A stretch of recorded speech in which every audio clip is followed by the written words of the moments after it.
This is Carolyn Grimm, and today I'm in the basement at the Accounting How-To headquarters.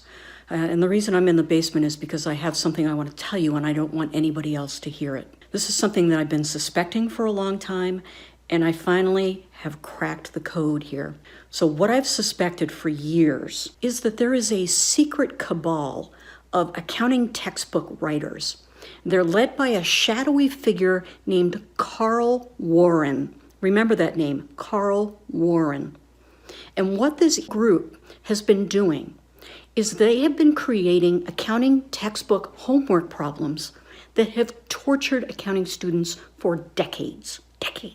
And what they've done with their complicated accounting homework problems is they have made accounting students cry.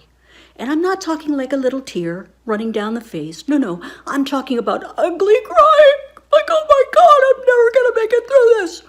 Well, my channel is all about helping you get through it.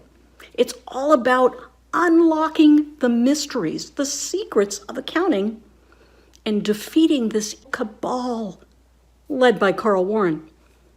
Don't Google his name. Don't look him up on Amazon. Don't do it.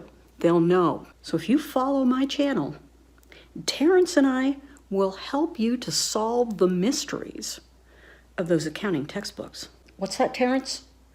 Someone's coming. I have to go. Until next time, stay balanced, my friends.